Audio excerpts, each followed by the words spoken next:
I wonder how many people are eating gluten right now unknowingly, suffering from symptoms of gluten intolerance, but still continuing to eat. So do you know what that number is, you think? I know that there is about 26 million people in the US who focus on being gluten free Hmm. because they have an either allergy or the intolerance or celiac. That even up to 90% of people who are diagnosed with celiac are actually not. It seems to me like you're not just an entrepreneur, you're really creating a movement, aren't you? That's what I'm trying to do. And that's why, we have taglined, the good gluten, Hmm. because I want people to understand just like there's a good fat and a bad fat, there's good sugars and bad Right. sugars, Hmm. right?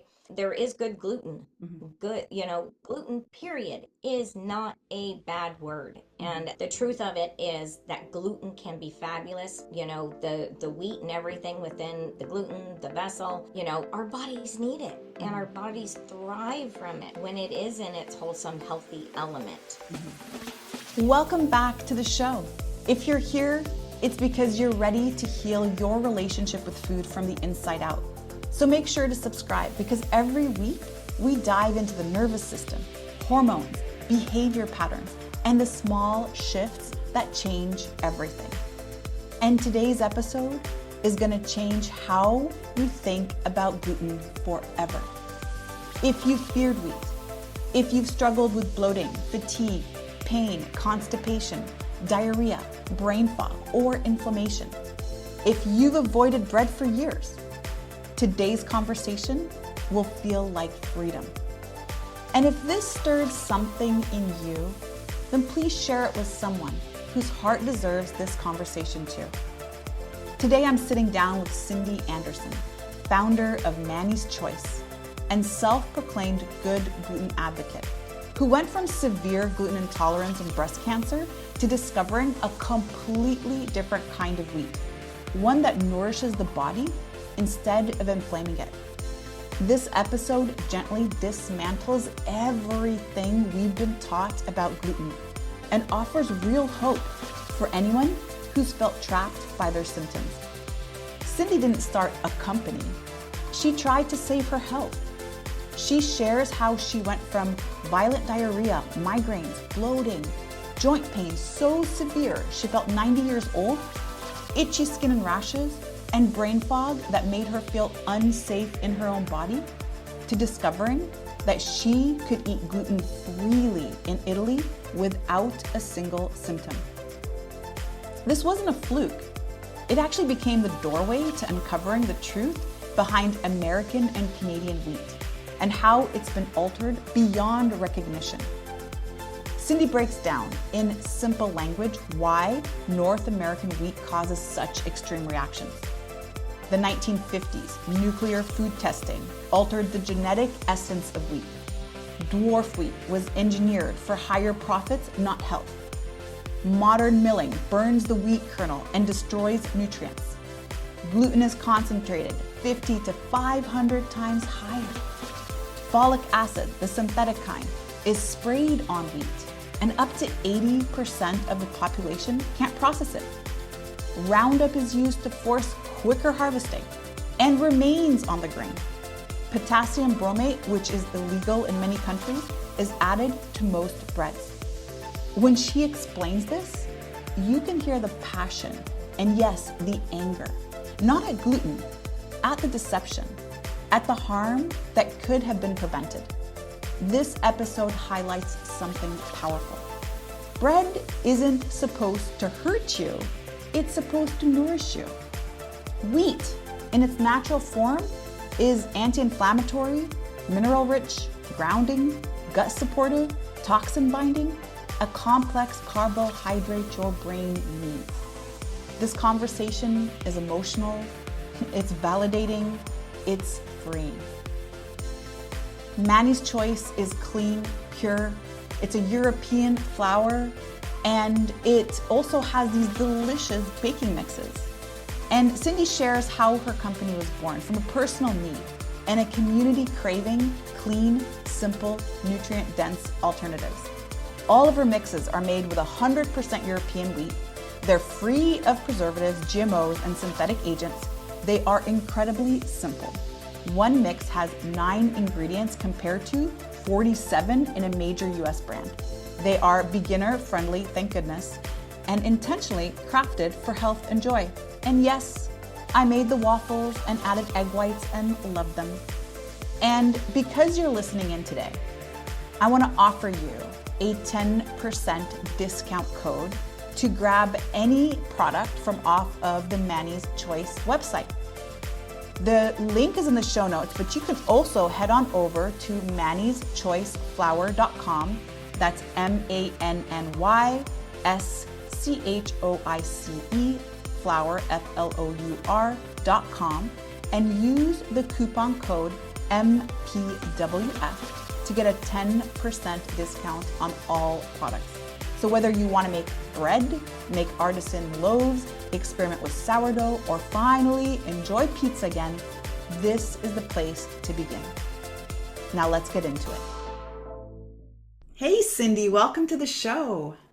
Hi, thank you so much for having me. I'm so happy you're here. I have been so excited about this conversation, and I'm not gonna lie, like the first time I heard about you and even the first time we connected, I was skeptical. I was like, you know what? I'm going to get her on my podcast because I don't believe it. Like, I don't believe it. And we're going to talk about gluten today. We're going to talk about gluten intolerance. And I personally am a sufferer of gluten intolerance. You so graciously sent me a delicious package of different products, and I've tried many of them. I've done the waffles. I haven't done the artisan bread yet, but I'm excited to do that. And I couldn't believe it. Like, Cindy, I've been fearing gluten, and like this is a real thing, by the way. This is a real thing because even when my dad tricks me and tells me that there's no gluten in some of the foods he prepares, I still react. So it's not in my head. Like it's real. And you're saying, like, you have this company where you're saying that there is a good gluten, and the way that we process gluten here is harmful to us. And I don't know all the science behind that. I'm super excited to learn from you. But first and foremost, welcome. And maybe we can start off by talking a little bit about you. What brought you to want to even do this work and help people with sensitive gluten stomachs? Yeah, well, like many entrepreneurs, it kind of started from a need that I had and, family and friends had. So yeah, I started getting sick severely, was diagnosed with severe gluten intolerance, was really, really sick for about a year and a half. And at the same time, I was also diagnosed with breast cancer. And so my bachelor's is in dietetics nutrition. So when I started getting sick, first of all, I pulled out a lot of the gluten-free things. And okay, well, if I need to go to this, then, what are my options? Well, lo and behold, flipping over the bag, I'm looking at the ingredients and I'm going, I can't pronounce half of these. Like this was back 8 years ago, and I'm going, people are going to start getting sick from these things. I did not feel comfortable, especially with the breast cancer diagnosis, choosing other options that you're substituting something bad for something else that's bad. And, with the dietetic degree and everything, I'm like, I need to eat clean. And then I started thinking, why am I getting sick? I didn't get sick 4 years ago. I didn't get sick, 10 years ago. My parents didn't get sick. My grandparents didn't get sick. So why else am I getting sick? Mm-hmm. So that led me to the discovery that most people in the US who are even severe, like gluten intolerant, like myself, go to Italy and Europe and eat everything with gluten in it all day long and feel fabulous. So it took me a long time to kind of figure out how to actually get pure European wheat, because a lot of it is actually blended with North American flour and or 100% substitute. So so that and I finally found a way to bring it in and tried it. Lo and behold, I did not get sick. And not only did I not get sick, but I felt fabulous. Gave it to friends and family. They didn't get sick. They felt fabulous. And so, yeah, it was born out of, like many, many companies, a personal need and then a family and friends need. And it just has grown. And I just love sharing it with everybody and hearing their health journeys too. Right. So when you were getting sick, what do you mean by that? What were you experiencing?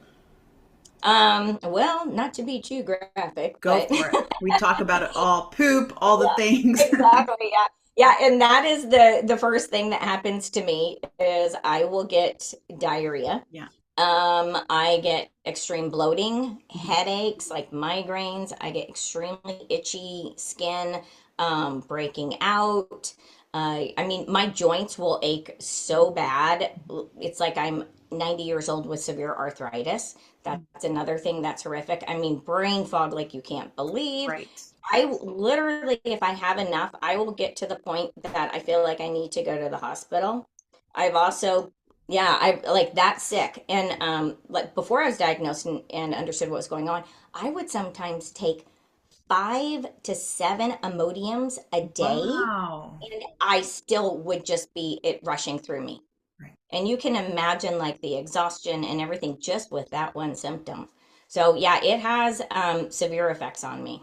Wow. So my symptoms are a little bit the opposite. I do get the brain fog. I get pain, a lot of chronic pain, like everywhere. I do have a back condition, but I actually feel pain everywhere in my joints. It affects my sleep. And then I actually get backed up. I get constipated. And this like takes a good, by the way, like 14 days for me to get back to regular. And then the Wow. bloating and then the gas and like it's just like this thing that lingers and it's so uncomfortable and it's so embarrassing. And Hmm. so it's interesting that we're talking about these symptoms because I wonder how many people are eating gluten right now unknowingly suffering from symptoms of gluten intolerance but still continuing to eat. So what do you know what that number is, you think? That's a very, very good question, and I really don't know. I know that there is about 26 million people in the US who focus on being gluten-free Mm-hmm. because they have an either allergy or the intolerance or, celiac. So I do know that number, but I'm not sure of like the amount that's confused. I've heard that even up to 90% of people who are diagnosed with celiac are actually not. They're severe gluten intolerant, Mm-hmm. but that's become an easy diagnosis. So if you're super sick, you go to your doctor and they're like, yeah, every time I eat wheat, X, Y, and Z happens. Well, you must be celiac. Mm-hmm. So that's something I hear constantly is people go, I am so severe celiac, but I can go to Italy and eat everything all day long and Right. feel well, you're not celiac then because it's gluten is gluten. Right. But but yeah, so I've heard that can be up to like 90% misdiagnosis. Mhm. Yeah, so it's very interesting the world and the marketing around the whole gluten free and what is the problem that's marketed versus what is the actual problem. Right, right. Yeah. Whenever I work with somebody and we're working on inflammation, and we're working on inflammation because they're complaining of a lot of the things that we just talked about, especially chronic pain, lots of bloating, digestive issues, elimination issues. One of the things that I get them to do is to take out gluten, and they start to feel better. Mhm. And so here we think that gluten is this inflammatory thing, and like we're talking about, it is this inflammatory thing. And so interesting that you're saying that it's just the gluten here. And I'm going to throw in Canada in this bucket because we follow the United States. So in US and Canada, and I'm not aware of where else in the world, the way that they process wheat is what creates the harm for us. And so, what's the difference? Yeah, so Share a there's little bit on that. Yeah, there's a lot of things that make our wheat different from the European wheat. It started way back in the 50s when we were doing nuclear food testing, Mm. and so we actually zapped the seed with cobalt radiation. What? So yeah, so it changed the entire essence of the wheat. So it was decades before genetic modification was actually a thing. So it's not technically genetically modified, but many nutritionists consider it 1,000 times worse. Hmm. So what it did was it produced a dwarf wheat. And the dwarf wheat grows 3 to 4 feet tall and has a whole lot of wheat berries on it. So it's a high yield.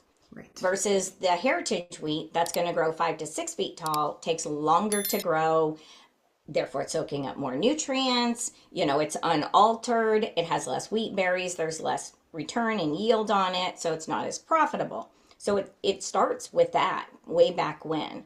Additionally, the way we mill it so fast that it burns the kernel. The majority of the time, this is what it does: is it'll burn the kernel, which voids the nutrients, strips it down of the nutrients. It also increases the natural gluten anywhere from 50 to 500 fold. Hmm. Yeah, we Hmm. spray it with all this chemical, folic acid. Now, of course, folate acid is really, really good for you. That's naturally occurring in nature. The chemical compound of it, the folic acid, I've heard reports 70 to 80% of people cannot digest it or process it rather. And so what that does, it's a neural inhibitor. And so, yep. And so they think that that is in direct correlation to the rise in autism with kids, dementia, and Alzheimer's, Wow. because it's directly affecting our brains. Hmm. And yeah, there's a very distinct correlation between when we started spraying that and with the increase of those. So there's, we bleach it. We add potassium bromate to almost every sandwich that you go to a sandwich shop. They buy flour with potassium bromate to it. It increases the rise. It gives it a better texture, like it took longer to rise, that natural texture that's kind of on the outside of the bread. So that's even illegal in China, but Hmm. we allow it in most of the states. So I think California has outlawed it, maybe one or two other states, but that's just a normal thing. So there's so many things that we are doing to our wheat from back in the 50s all the way through now. We spray it, as you know, with glyphosate, Roundup. Mhm. You spray your yard with Roundup and you're not supposed to allow your animals out there for 3 days. But if we spray it on our crops, that gives the farmers 2 more weeks to harvest it. It freezes it. It like dries it and freezes it. So it gives them longer time to harvest it. We're still ingesting it. It's still on there. Hmm. But, so yeah, there's just a lot of things that are different than the European standards for farming, that make it actually a healthy organic, the way food is supposed to process in us, and Mhm. really like a different product. Yeah. As you're speaking right now, I'm just watching you, and I could see how much, first of all, passion you have about this. But there's like this hint of anger a little bit. Yeah. Like yeah, and tell me a little bit about that. There's, I mean, especially someone like you who went through all of the side effects of eating this type of wheat and then saw the massive difference in switching to the wheat that they're actually using in Europe. Tell me a little bit around where that anger comes from.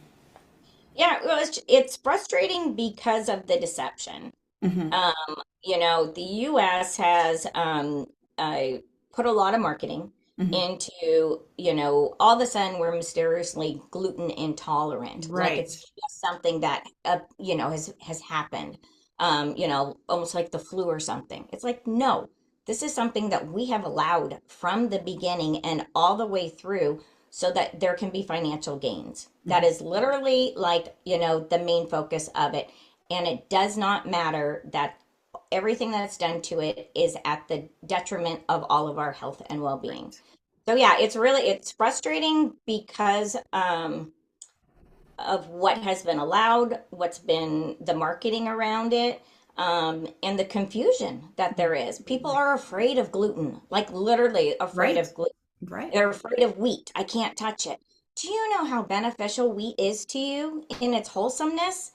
I feel 1,000 times better. And I actually just talked to a gal this morning, who buys our products, and she was saying the same thing. I feel so much better when I consistently eat like my products, make bread from it, because it's supposed to be an anti-inflammatory. It's supposed to grab the toxins and pull them through us. Our brains need the carbohydrates. So even from avoidance of even not even eating gluten-free stuff, but and so you can either completely avoid, or you can, have some. Well, daily, I have a piece of bread at least. I feel a thousand times better when I am eating it versus just avoiding. And the gal I was talking with this morning, excuse me, she actually has Hashimoto's disease, which I have a number of customers who have told me they have Hashimoto's. Does not affect it, and she was saying the same thing. She goes, "I feel a thousand times better when I do actually eat your flour and make bread or whatever from it, than versus when I just abstain and don't have anything." Because our Wow. bodies need those nutrients. Wow. I'm just watching my mind as you speak, and you started talking about how there's these people that fear wheat. And I'm like raising my hand into my mind. I'm like, yep, me. And then you say the word nutritious. And I'm like, what? Like, nutritious and wheat, like in my mind, don't go together. And then you're saying, well, it also pulls out toxins. And I'm like, what? Like, it's amazing all the things that you're saying. You're like abolishing all of the beliefs that I have about wheat, about grains, about inflammation, about gluten. And it's blowing my mind. So, can you expand on that a little bit more? Why is it nutritious? When it's grown in, the European organic farms where they're naturally doing it, organic processes, that's what they do. They don't do the monocropping. You've got hundreds and hundreds of years, centuries of nutrition, within those fields and coming up through the wheat. The whole process where we're not milling it, where we're destroying all the Mm, nutrients in the process. It's not being sprayed with chemicals. It is just like, I kind of like to compare it like an heirloom tomato to a GMO tomato. They both might look the same, but one is bursting with nutrients that actually feed your body. right. The other one is completely void. It's just an empty vessel. And so it's kind of like that. The flavor also with the flour, I don't know if you've gotten to like make anything directly with the flour, Not but you yet. can, I hear over and over, Yeah. yeah, use the same recipe. I had a horse trainer. He was Irish and he made Irish soda bread all the time, right? He was like in his 80s. And I gave him some of my flour to try. He came in like the next time we had a lesson. And he's like, so like, it was this little Irish guy. And he's like just like mad, and he had a little temper, right? And I'm like, oh crap, what did I do? And he goes, what the heck is up with your flour? He says, I made the same exact recipe I have made for decades, and it was 1,000 times better. That's What? because of all the nutrients in it. Nutrients give it flavor. So just like the heirloom tomato to the GMO tomato, one not only is one good for you and not good for you, but one's bursting with flavor. Right. You bite into an heirloom, it's like, oh my gosh, this is good. You bite into GMO, it's just void of flavor. Right. And believe it or not, flour with nutrients in it has flavor. That's Mm, where your flavor profile is coming from, is the depth of the nutrients. wow. You know, when I was growing up, so my background is Egyptian, my parents were Egyptian, and bread was like a staple. Like that's like a normal thing. You'd have, Hmm. there's bread at we and different types of bread, but there's bread at breakfast, there's bread at lunch. Like it's a Yep. main staple. And I ate bread. And I never had issues as a kid growing up. And it wasn't until really, I think probably my early 20s that I started to notice that something was going on in my gut. And I'm not sure if that's because as we age, we have maybe less resilience to inflammation and all these chemicals that you're talking about, or if it's because just the way that we are actually processing wheat is becoming more and more harmful to us. So it's super interesting that you say that. And I wonder, how is it in the rest of the world? So you're talking about European wheat, but are you aware of where else in the world they still keep that same heritage where it's nutritious and there isn't a lot of intervention in the way that they Yeah. have been harvesting wheat? As far as I know, like you're Egyptian down there, Israel is another Mm, one that has really great heritage wheat. And mhm, from my understanding, they still process it the same. I actually talked with a guy from Ukraine about a month ago, and Ukraine is a major crop element of the world for mhm. wheat. Right. And I don't know for sure, but from what my conversation was with him is it's definitely much more traditional. People don't have the issues of the gluten and everything like we do here. He didn't even was new to the area and didn't even really understand what do you mean gluten intolerance. Right. So it's not a prevalent thing over there. So therefore, obviously, that would lead me to believe that their farming practices are more of the whole, you know, Italy and Germany. And there are, I mean, the EU has standards as a whole. But then, of course, kind of like the US, each country can also make some of their own rules too. But there's still like that base, high standard that we don't have that base here. Mm-hmm. And that's where the big issue comes in. So yeah, there's a lot of other places in the world where it seems to be kind of around that core though. I know I've talked to a number of people. We actually ship a fair amount to Japan, Mm. who they import a lot of U.S. flour, from my understanding, and I know that, and there's a lot of gluten issues over there, probably because of that. So yeah, it's Wow. yeah, I'd love to be able to dive in more and kind of, yeah, exactly, learn all the countries and all the different elements because there are so many different elements to farming. Right. And that's what, in the US there's a lot of areas that are trying to do a more wholesome, more organic wheat here. And I know like a lot of places the trend is to mill your own. Mm-hmm. And I think that's great that people are trying to do that. For myself, I have not found any wheat that I mill myself and or a USDA organic that I still don't get sick from.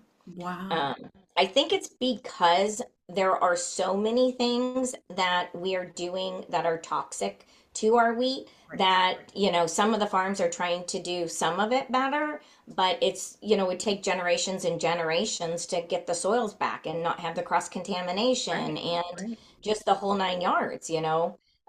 So, kudos to them. And anybody who's trying to be healthy and produce healthy items, I love. Yeah. I haven't found anything that works for me yet, but the European wheat is just fabulous on my system. And there's something hopeful about that. It sounds like it's a start. At least there's awareness there. And I Yeah, think you're right. It would take centuries to reverse that. Not just the soil, but even just the mindset of it's not about profit, it's about people. yeah. And you know, we have to support that. And this is why I love having you on the podcast and talking about that because you're Cindy talking to a person who fears gluten, who reacts from gluten and I'm curious to learn. And like I said, at first I was like, yeah, right, come on, you Yeah, know? right. And what Yep. do you mean gluten and nutritious at the same Yeah. time? Like that can't be in a sentence together. And so it's so great to break these limiting beliefs and to prove to the world that there is actually a better way. And it seems to me like you're not just an entrepreneur, you're really creating a movement, aren't you? That's what I'm trying to do. And that's why, we have taglined, the good gluten, Hmm. because I want people to understand just like there's a good fat and a bad fat, there's good sugars and bad Right. sugars, Hmm. right? There is good gluten. Hmm. Good, gluten period is not a bad word. Hmm. And that's what we have, you know, come to believe through all the marketing and everything, but that's not the truth of it. Hmm. The truth of it is that gluten can be fabulous. The wheat and everything within the gluten, the vessel, our bodies need it and Hmm. our bodies thrive from it when it is in its wholesome, healthy element. Hmm. Wow. Again, you say the word thrive and like I was just watching my mind. I'm like, wow, like there she is again. And it's so exciting. I actually checked out obviously your website and like I want to get all the products on there. Not just like the flour, but I'm like, oh, I need this mixing bowl and oh, I need this bread maker. And I want to start making bread. Like it was getting me super exciting about Yeah. baking. And this is like again something that I've just completely written off. Like I'm never going to do that. And then speaking to a few of my clients, I've already spoken about your products Oh, cool. and they're so excited to try it. And so, what I also notice from your products is that it's so accessible. It really is very accessible. And it's just a choice that we have to make. We can go Yes. the easy route and be at the grocery store and pick up the stuff that sits on the shelf for weeks, or we could go through a little bit more effort and put in that intention to create something that is nourishing for us. So tell me a little bit about what your products are, how you've created them. I know you have a couple of products where it's really, I think it's the artisan bread mix where it's just self-rise, it just kind of does its own thing, which is awesome for beginners like me. So share a little bit more about your products. Yeah, so we started with the flour, just kind of to test it out, and that was high demand. Well, when I first started the company, I never even thought about doing baking mixes or really anything else. And I love, when you listen to your customers, you listen to the public, and you listen to the needs that are out there, that's what drives what products that we're going to create. And so there was a huge need for people who like either didn't want to cook from scratch and or don't have the time. I mean, so like I make all my own bread, but there are times when I don't have the time to do that and I just need something to throw together really quick, right? I still want to eat healthy. I'm not going to go cheat and eat something that's going to make me sick because I don't have it in the house. So what do I do to do something really healthy? So the mixes started from that. We had a huge demand for people simplicity, and we need, something that they could quick grab. And so, baking mixes is another thing that I probably have not touched before we started creating them for Wow. 10 years or more, because most of those, if you look at the Right. ingredients, they're half chemicals, Right. And so, okay, I'm going to make this brownie mix that half of the ingredients I can't pronounce. Mhm. So like our sugar cookie mix, I counted the other day, I think it was 9 ingredients. Mhm. Took one of the mainstream sugar cookie mixes. It had 47 Right. ingredients, Right. you know? Why? Like why? Yeah, yeah. And so, preservatives and all this sort of Right. stuff, right? Bioengineered ingredients and because it's cheaper, right? Mhm. And so I'm like, all right, if we're gonna make baking mixes, it needs to be as clean and wholesome as the flour alone. Mhm. So all the baking mixes are made with our European flour. Additionally, there's no preservatives. There's no bioengineered ingredients, like I said, no GMO ingredients. Super, super clean mixes. You don't have to feel guilty about using a baking mix. And then the we've got sourdough starter in a kit. All that is made with the European wheat and keeping the same, theme of actually food that's going to nourish you, food that is good for you. You Mhm. can have the quick convenience and it can still be healthy. It doesn't have to be one or the other. Mhm. Yeah, I love that. I love that. I'm excited to try all the other ones. And so your company is called Manny's Choice, Yeah. and the website is mannyschoiceflour.com, Yep. which we have in the show notes. So if you're listening and you're curious and you're afraid of gluten like me and you want to try this out, because I had those waffles and I added lots of egg whites and made them like super high protein waffles Oh, and they were cool. Nice. delicious. Oh my goodness. And you want to try this and see for yourself that actually the way your body's going to react to it is going to be completely different. You've also offered us a coupon code, Cindy, Yes. to be able to grab some products. Do you want to share about that so the listener knows? Yeah, so you get 10% off everything. And yeah, the coupon code is MPWF. And so, yes, you will get, 10% off all of our products. So it's a great opportunity to try them, get them quick for the holidays, give them for gifts. We have people who sometimes will come and buy like 40 mixes and they put them in like baskets to give to like everybody and or the flour and sourdough starter, for somebody who really wants to cook. Yeah. It's so fun and exciting to see people get excited about like I can eat wheat, I can give wheat, and I'm not doing something toxic or something with chemical laden, and it's tastes good and it's good for me. Like I love the excitement of people with the products and as they discover them and they give them like to other people and stuff. It's really that's Mhm. really really drives me when I hear the health changes that people have and the enjoyment in the food. Yeah. I mean, yeah, for so long, like if you're avoiding gluten and you're only eating gluten-free things, well, the texture is different, the flavor is different.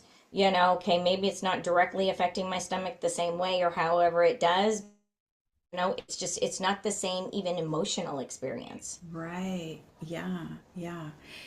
So talk on that a little bit. What do you mean emotional experience? Well, food for most people has an emotional element. Hmm. We get excited about, oh, a cheesecake we're going to get for our Right. birthdays. And this is like the perfect full circle company for me because I've always been not a sweet tooth. I've always, gone for the breads. And it was always a joke like on my birthday, just bring me out a fresh loaf of French bread with a candle in it and I'm good to go. There's an emotional connection, Right. to that. When you have fresh bread coming out of the oven and you're excited and the bonding with your kids or whoever when you're making, sugar cookies with them for the holidays, Right. the food is such a central point of, all cultures really. Right. And when you can have that central point in your life and feel good about the products and the ingredients that you are sharing and creating for your family and friends and you're a part of, that's exciting. Right. It's like you don't have to fear it. You can So embrace it good. and feel fabulous. So good. Wow, that was so well said. And you're so right about all of that. And especially we're recording right now, right before Thanksgiving. And, thinking about a lot of people fearing what they're going to eat and deciding that they're going to eat the things anyways, even though they know they react to it, and then fearing how their body reacts to the things that they eat. I mean, you're right. This brings a layer of fear during an experience in a moment where it should just be about joy and about Yeah. connection and not thinking about how food is going to harm me. Hmm. And so that in itself is so priceless Hmm.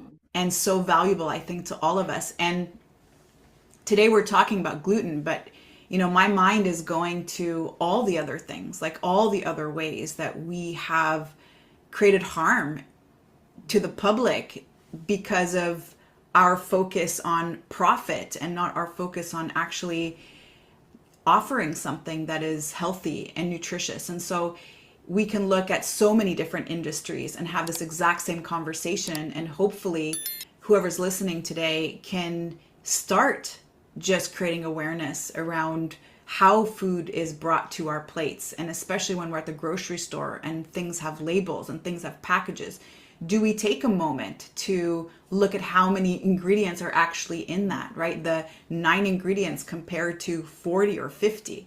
And, I've started this tradition with my kids where we make pizza from scratch. Okay. And I first started using the gluten-free flour.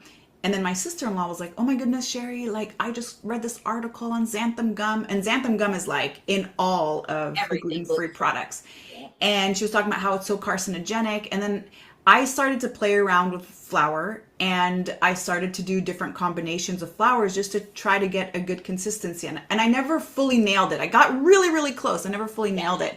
And now I'm so excited to try a pizza crust using this flour because now I'm like, oh my goodness, like we can bring back this tradition and it could be flour and it could taste great and it could remind me of home and remind Yeah. me of my mom's pizza without That's having all that fear of the bloat and the constipation and all the other things that are going to come from having a couple of frickin' slices of pizza.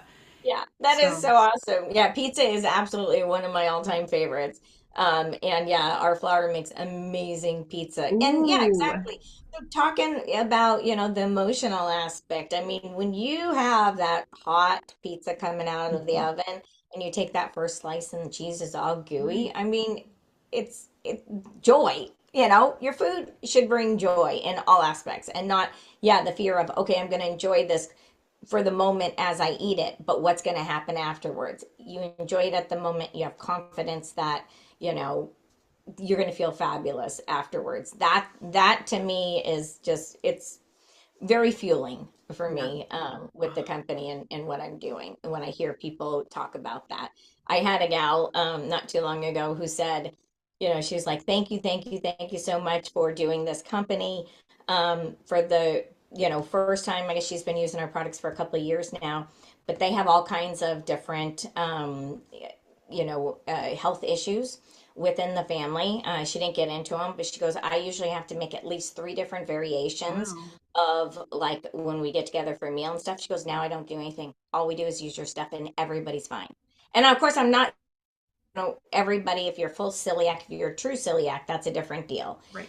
so but there is a huge market who benefits from this, and I love that she was explaining how it brought their family together. It made it more enjoyable. It made it, simpler to create the meals.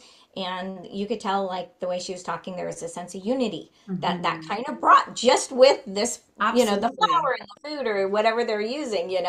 Like it brought kind of this unity to their family back together. And like, that is so cool. Wow, wow. And you must hear this all the time. And I'm sure even, other conditions. So you spoke about Hashimoto's earlier, but what else do you hear about people telling you that things are better for them eating your products?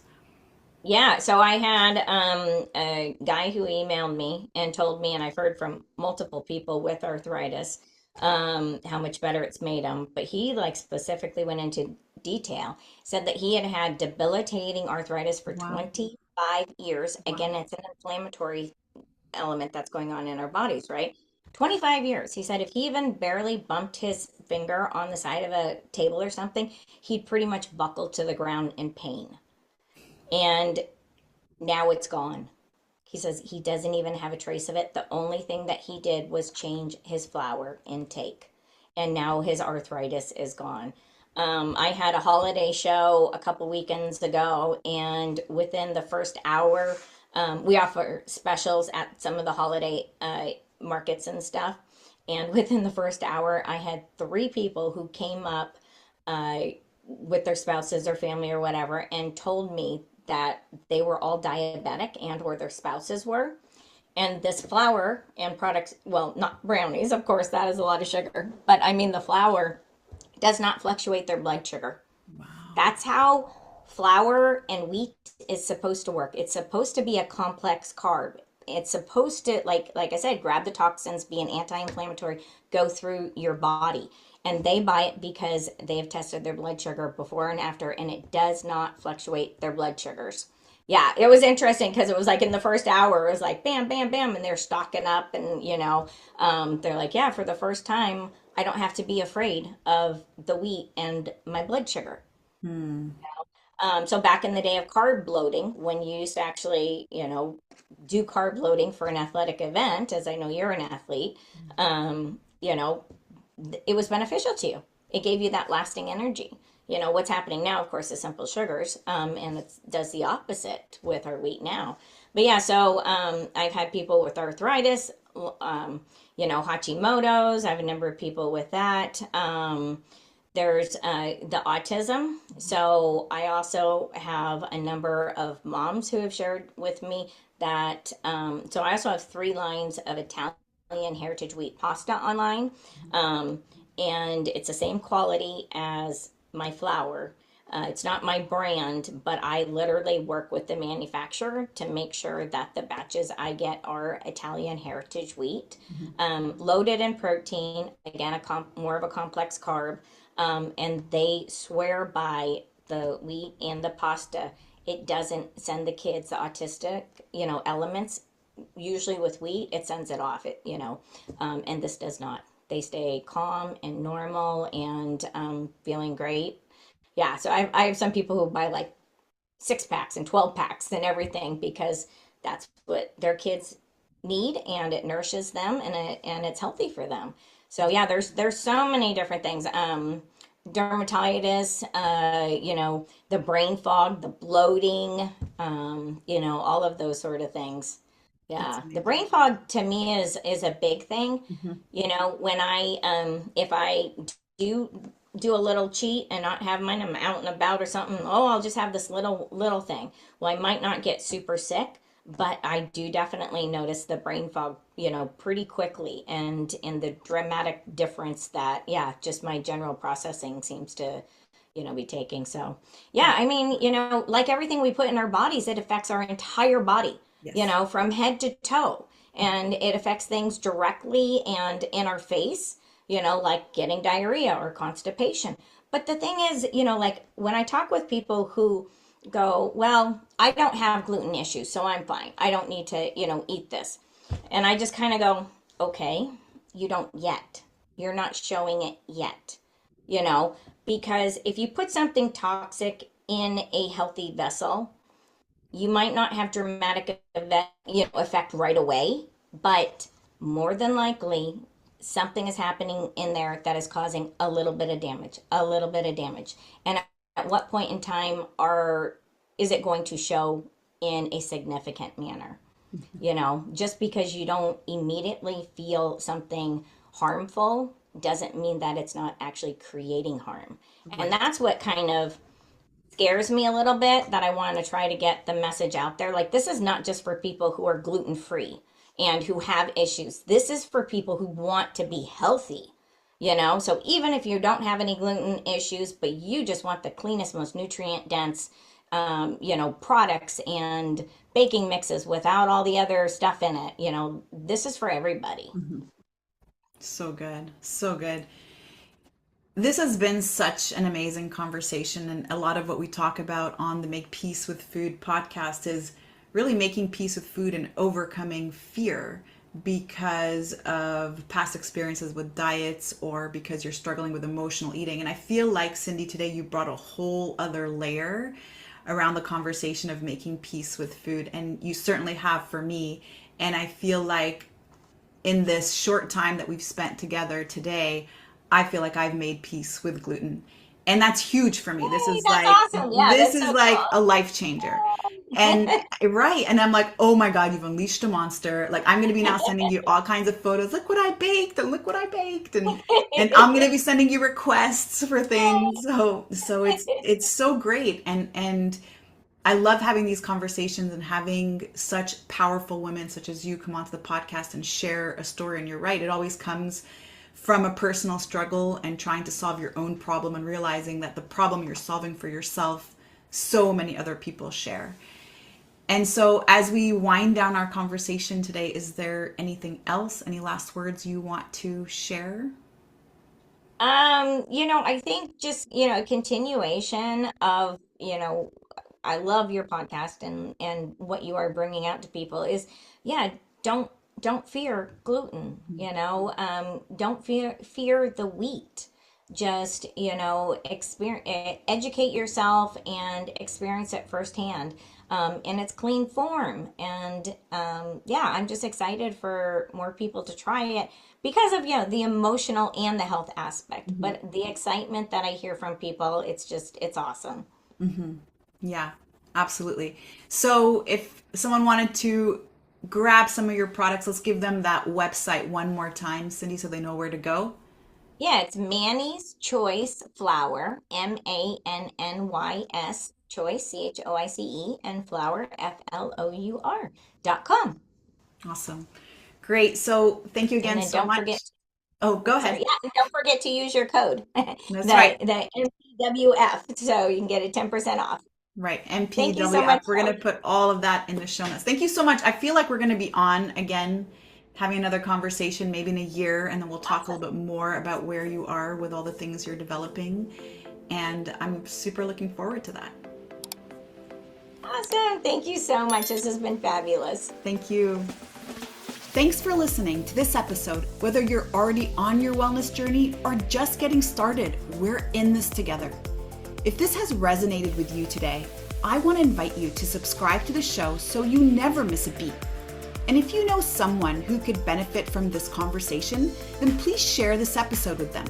Let's work together to help as many people as possible make peace with food and fall in love with fitness. And also, don't forget to visit myfoodfreedomlifestyle.com to join the free Facebook group for more resources. Remember, you are an inspiration. I can't wait to hear your story. See you next time.